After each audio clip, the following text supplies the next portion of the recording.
ECOWAS meeting they no share omoye.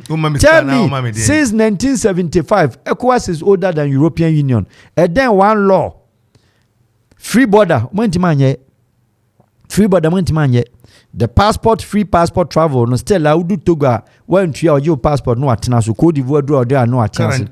Quarantine, card is a Jew. Oba ben na kofa niema free Benin at the back when you free border.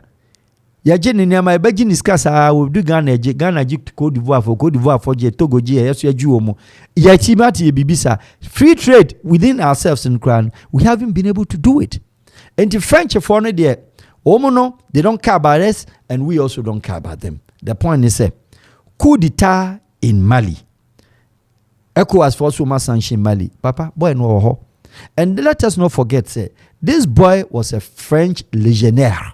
French legionnaire said he was not a French-born citizen, but Mali system didn't command French army because of his dynamics.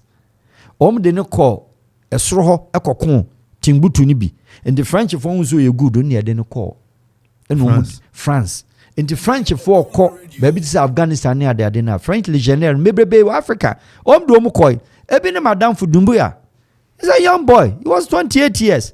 And Alpha Conde didn't mind. He was a French legionnaire. French for any your friend is in European Union now NATO any Afghanistan queen. Dumbuya was in Afghanistan for over 3-4 years. At his age, everybody would do Canada. No, he's a small boy.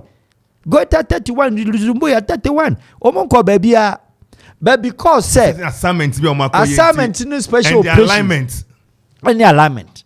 And in the case of even Alpha Conde, Guinea Conakry, Alpha Conde, only the first democratically elected president of Guinea post-independent 1960.